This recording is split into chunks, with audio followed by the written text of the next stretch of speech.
Mid night అంటే 3-4 తెల్లవారుజామున 3 గంటలకు అందరూ పడుకోకుండా ప్రొక్కలైనా తీసుకెళ్ళి వాటిని డిమాండ్ చేశారు. అయితే వాళ్ళు అందులో ఉన్నటువంటి వాళ్ళు హైకోర్టుకు వెళ్ళారు. హైకోర్టుకు వెళ్తే హైకోర్టుకు వెళ్ళినప్పుడు ప్రభుత్వం తరఫున గవర్నమెంట్ లీడర్ గారు అందులో ఏమనేసారంటే, ఇది కాలువకు ఇందులో ఎటువంటి కన్స్ట్రక్షన్స్ ని అలౌ చేయము, అందుచేత ప్రత్యామ్నాయం చూపిస్తామని చెప్పేసి గవర్నమెంట్ తరఫున వాళ్ళు మెమో దాఖలు చేయడం జరిగింది.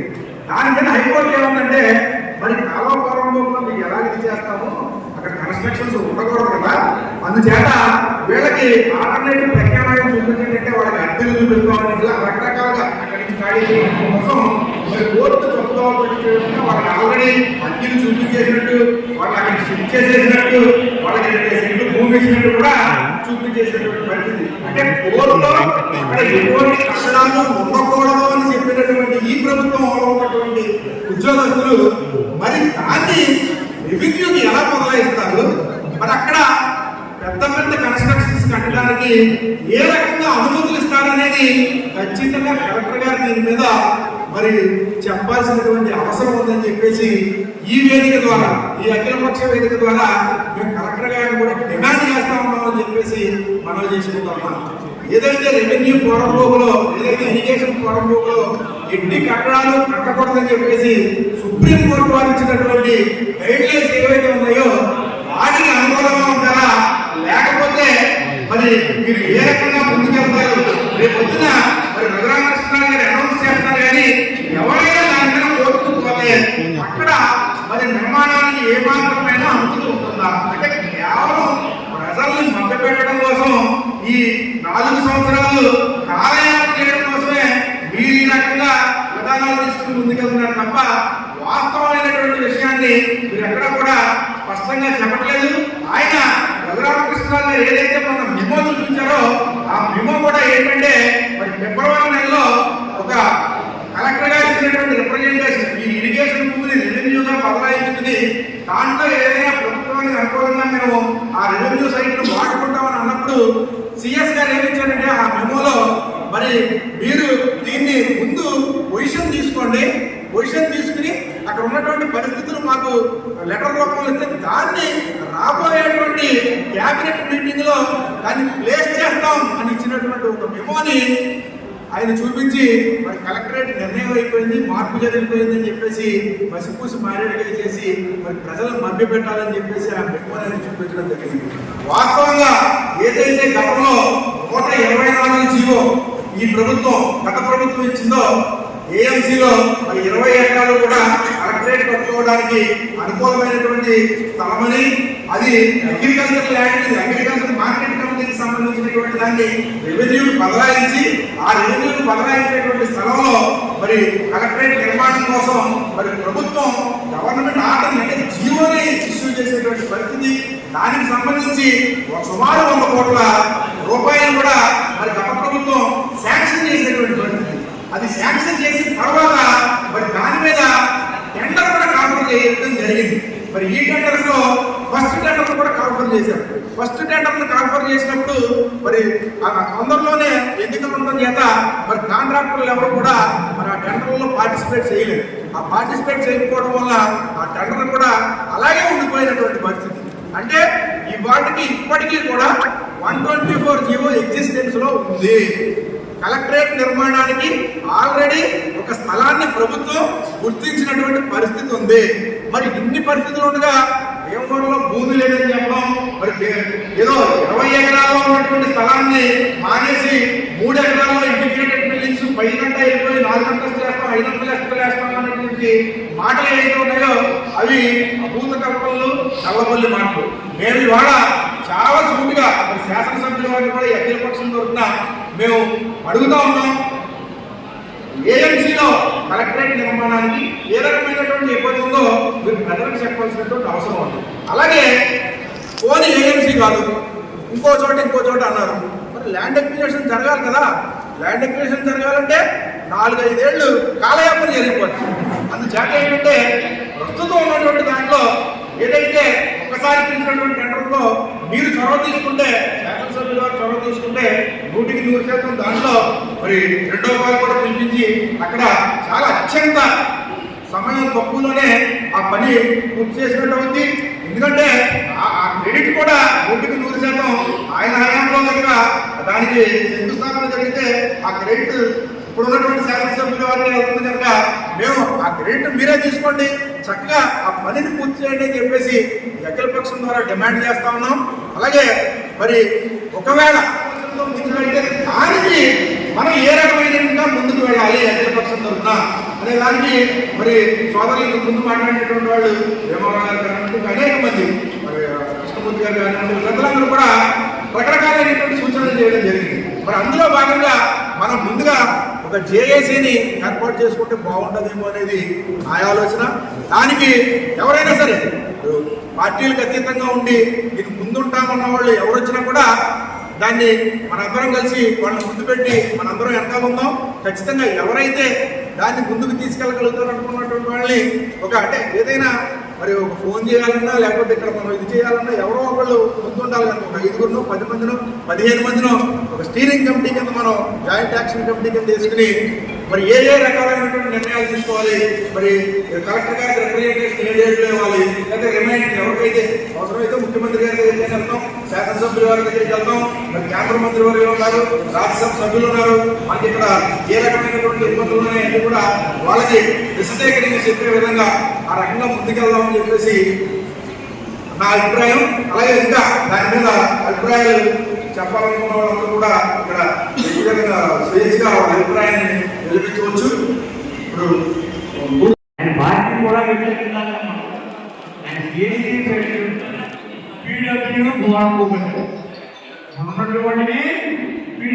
ఇరిగేషన్ డిపార్ట్మెంట్ అదే ఇరిగేషన్ డిపార్ట్మెంట్ లో ఇరిగేషన్ డిపార్ట్మెంట్ లో ఉన్నటువంటి ఇది ఆర్మీ కానీ హైదరాబాద్ కానీ మొత్తం ఇల్లు పడగొట్టింది. కావడానికి వ్యవసాయ రంగాన్ని చెప్పేసి అదే పిహెచ్డి బోరంలో తీసుకెళ్ళి కలెక్టర్ ఎక్కడ న్యాయమండి ఇది కలెక్టర్ ఆఫీస్ కడతారంట.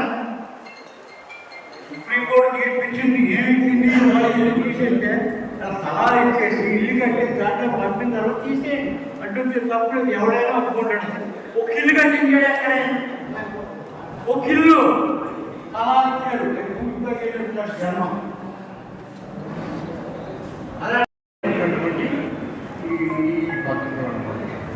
అందువల్ల ఈ కలెక్టర్ ఆఫీస్ని ఆఫ్ చేయాలంటే ఈ శాపకంత నీరుగా బాబుతో సాయంత్రం అప్లికేషన్ పెట్టాడండి పీడబ్ల్యూ గవర్నమెంట్ ఆ పీడబ్ల్యూ ఈ స్థలం మా కలెక్టర్ ఆఫీస్ కట్టామని చెప్పి గవర్నమెంట్ రాలేదు కదా ఈ జీవోలు దొరికేస్తాను అంచేత మనం వెంటనే స్పందించాలి. ఇది పార్టీలుగా కాకుండా అఖిలపక్షంగా అందరి ప్రతిపక్షాలనే కొంత నోట్లు తయారు చేసుకుని ముఖ్యమంత్రి గారికి ముఖ్యంగా గవర్నర్ తీసుకుని ముఖ్యమంత్రి గారు రికమెండేషన్ ఇవ్వాలి. ఈ 7 ఎమ్మెల్యేలు 6 ఎమ్మెల్యేలకి అందరూ కూడా రికమెండేషన్ ఇవ్వాలి.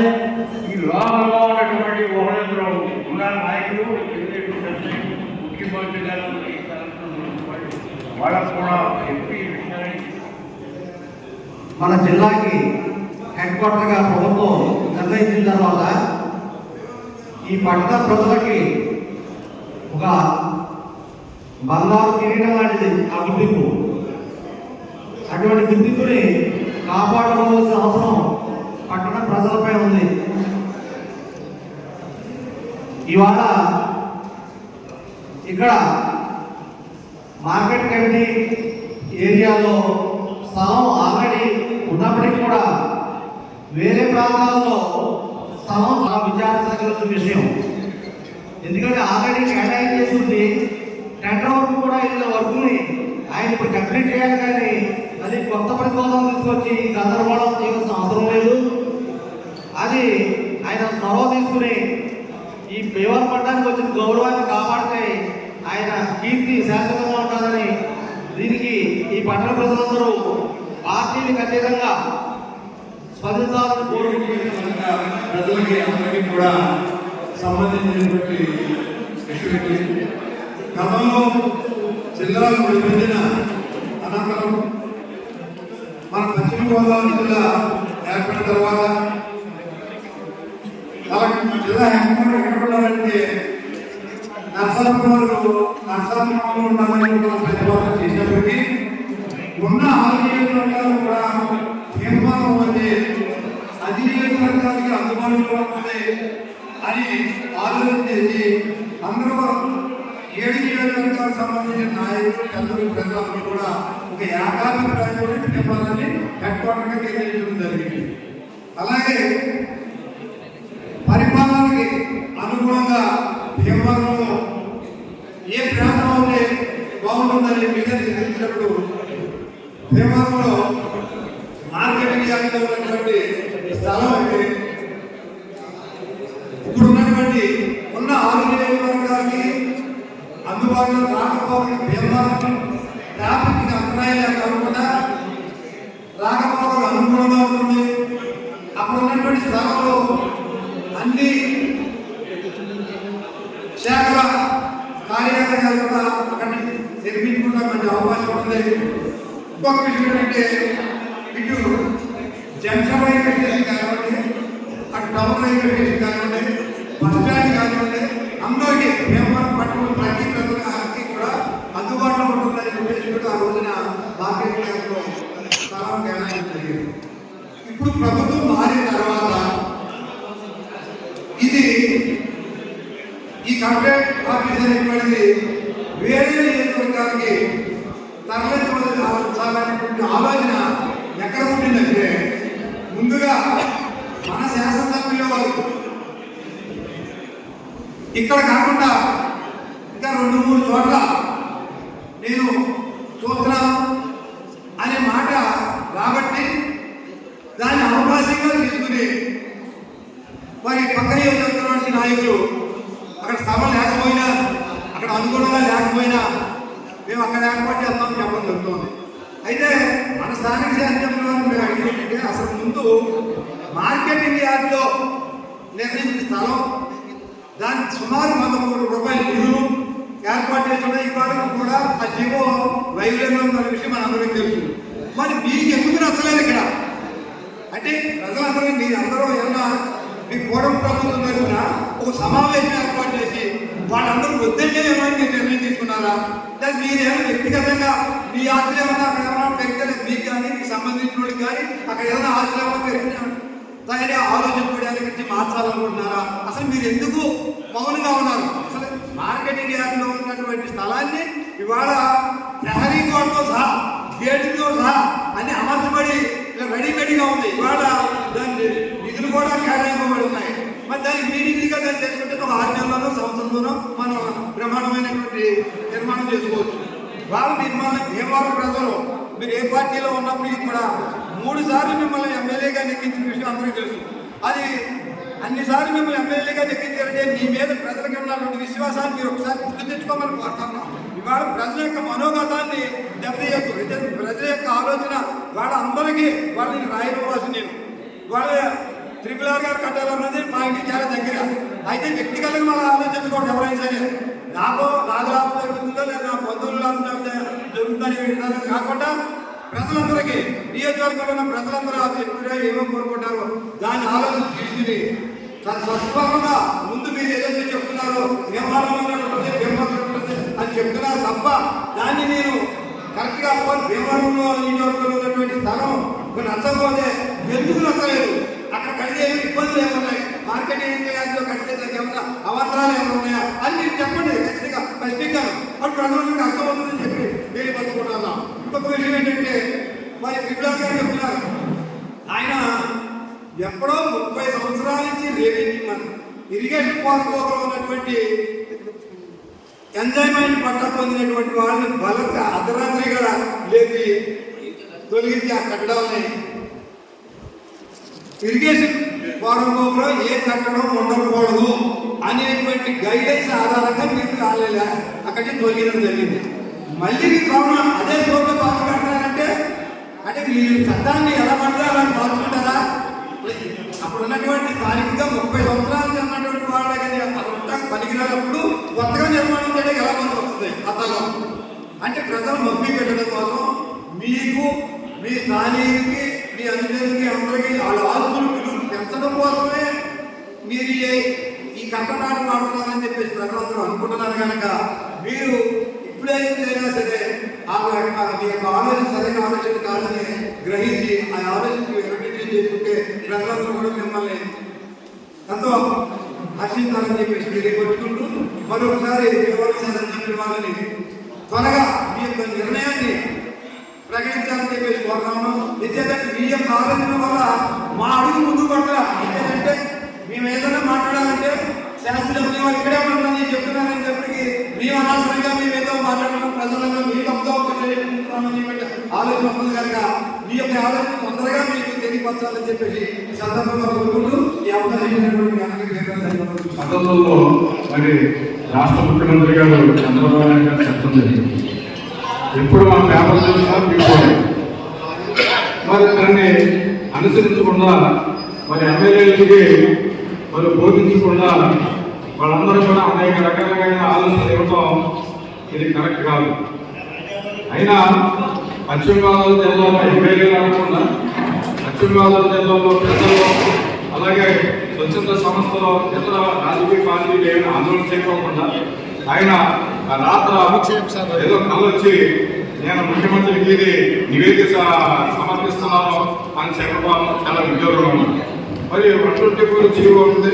మరి ఆ జీవోని మరి రద్దు చేయకోకుండా ఆ జీవోని పక్కన రాష్ట్ర ప్రభుత్వం తీసుకోకుండా మరి దీన్ని 124 జీవోగా కలెక్టరేట్ తరలించడం అనేది జరగదు. కరెక్టే.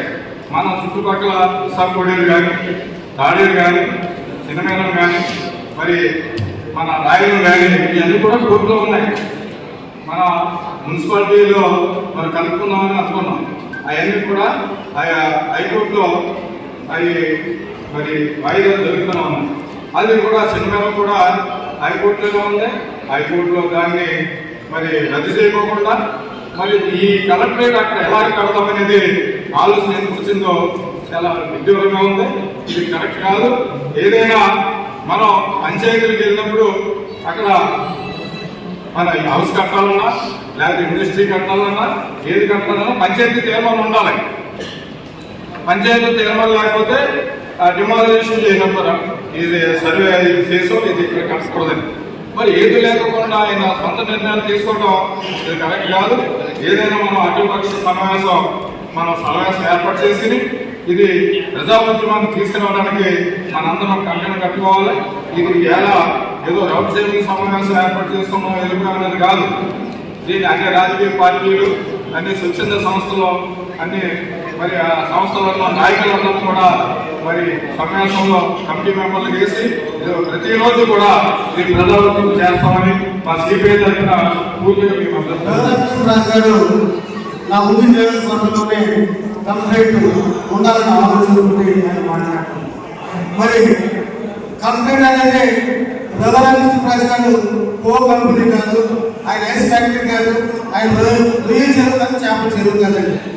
ఈ పశ్చిమ గోదావరి జిల్లాలో ఉన్నటువంటి 7 నియోజకవర్గ ప్రజలకు అందుబాటులో ఉండేదే కలెక్టరేట్. అది అనువుగా ఉండేది భీమవరం.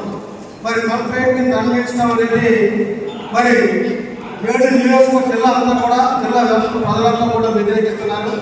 భీమవరంలోనే కలెక్టరేట్ ఉండాలి. దీని మీద మరి ఒక అఖిలపక్ష కమిటీని ఏర్పాటు చేయాలని నేను మరి ప్రజల్ని కోరుతున్నాను. దీని మీద మరి విపరీతమైనటువంటి మనం ఉద్యమం చేయాలి. భీమవరంలో కలెక్టరేట్ ఉండేలాగా మనమంతా కూడా కృషి చేయాలని, ఈ రోజు నుంచి అంచెలంచెలుగా ఈ ఉద్యమాన్ని ముందుకు తీసుకెళ్లాలని కోరుతూ ఈ ఉద్యమానికి దళిత సంఘాల పూర్తి మద్దతు మీకు ఇస్తామని ఈ సమావేశం ఉద్దేశం ఏంటంటే కలెక్టర్ కార్యాలయం భీమవరం నుంచి సమీపకుండా ఆపాలి.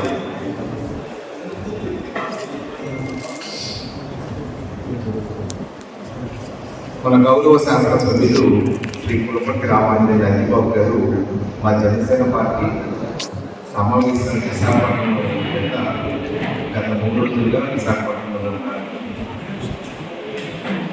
ఈ సమావేశం ఏర్పాటు చేశారు కాబట్టి ఆయన అభిప్రాయం తెలియజేయడం కోసం నేను ఇక్కడ రావట్లేదు. శాసనసభ్యులు వారు భీమవరం అసెంబ్లీ పరిధిలో పశ్చిమ గోదావరి జిల్లా కలెక్టర్ కార్యాలయం ఖచ్చితంగా నిర్మించి తీరుతారు.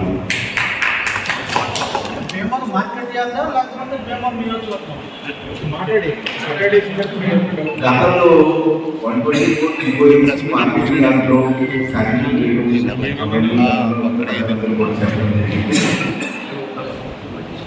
శాసనసభ్యుల వల్ల మనసులో ఇంకో 2 స్థలాలు కూడా ఉన్నాయి. ఆ 3 కూడా పరిశీలించి ప్రజలకి అనువుగా ఉండి ఆమోదయోగ్యంగా ఈ 3 ఏళ్లలో ఏది ఉందో త్వరలో నిర్ణయించుకొని ఉప ముఖ్యమంత్రి పవన్ కళ్యాణ్ గారిని తీసుకువచ్చి శంకుస్థాపన చేయిస్తారు అన్న విషయం మీ అందరికీ తెలియాలని చెప్తున్నాం.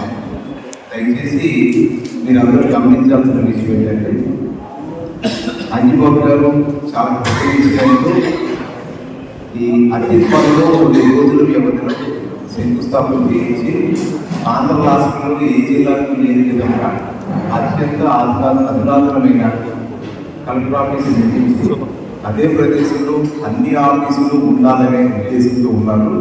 మీరందరూ ఈ విషయంలో ఆందోళన చెందాల్సిన అవసరం లేదని జనసేన పార్టీ తరఫుని శాసనసభ్యులు అంజిబాబు గారి తరఫుని నేను మీకు అందరికీ తెలియజేస్తున్నాను. ధన్యవాదాలు. రాజకీయ పార్టీ నాయకులకు మేధావులందరికీ విద్యా సంఘాలందరికీ కూడా నా ధన్యవాదాలు. మరి ఏదైతే ఈ రోజున కలెక్టర్ కార్యాలయం ఉంది, గత ప్రభుత్వంలో ప్రభుత్వ వికేంద్రీకరణ భాగంగా ప్రజలందరికీ అందుబాటులో ఉండే విధంగా ఆనాటి ముఖ్యమంత్రి వైఎస్ జగన్మోహన్ రెడ్డి గారు 13 జిల్లాలని 26 జిల్లాలుగా చేయటం, ఆ యొక్క విషయంలో ఆనాటి శాసనసభ్యుడు గ్రంథి శ్రీనివాసరావు గారు మరి మార్కెట్ యార్డ్ని చూపించి దాని పర్మిషన్ తీసుకురావడం జరిగింది. ఏదైతే మన ఆనాడు మరి పర్మిషన్ వచ్చిందో, ఏదైతే నిబంధనల జరిగిందో మరి 124 జీవో ప్రకారం మరి ఉండగా కూడా ఈ రోజున ఈ కలప అనేది మంచి ఉద్దేశం కాదు. ఆనాడు మరి అనేక మంది నాయకులు అందరూ కూడా ఆలోచించి ఇక్కడ కలెక్టర్ కార్యాలయం మంచిది, కోడలో మార్కెట్ యార్డ్లో ఉంటే అన్ని విధాలుగా కూడా యోగ్యమైనదని చెప్పి తెలియజేయడం జరిగింది. అది ఒక పక్క పాలకులు కానీ, నరసాపురం కానీ, ఆసన నియోజకవర్గం కానీ ఈ ప్రజలందరూ కూడా మరి బస్ స్టాండ్లో దిగి, ఒక వృద్ధులు కానీ, ఒక మహిళలు కానీ ఆ బస్ స్టాండ్లో దిగి, ఒక రైల్వే స్టేషన్లో దిగి 1 కిలోమీటర్ 2 కిలోమీటర్ల దూరంలో రావడానికి అనుకోలేనటువంటి ప్రదేశం మార్కెట్ యార్డ్. మరి అటువంటి మంచిది ఒక పక్కన ముందు నియోజకవర్గంలో కూడా అందులో చాలా ప్రాంతం మరి మన మార్కెట్ యార్డ్ ఆనుకునే సరిహద్దులోనే ఉంది. మరి ఇటువంటి దాన్ని ఈరోజు మరి రఘురామకృష్ణరాజు గారు ముందుకి తరలిస్తానని అర్థం సమంజసమైనటువంటి విషయం కాదు. పైగా పీపూర్ పద్ధతిలో ఇందాక ఒక టైం చెప్పారు, పీపూర్ పద్ధతిలో అసలు ఏ రకంగా సమంజసం ఇది. అక్కడ ఇరిగేషన్ భూమి, మరి అటువంటి ఇరిగేషన్ భూమిలో అనేక ఇబ్బందులు ఉంటాయి. మరి పేద ప్రజలని తొలగించిన ప్రాంతంలో మరి ఇరిగేషన్లో పనిచేయాలన్న ఇదే రఘురామకృష్ణరాజు గారు ఏ విధంగా అక్కడ కలెక్టర్ కార్యాలయం నిర్మిస్తారని చెప్పి మనందరం ఆలోచించాల్సినటువంటి విషయం.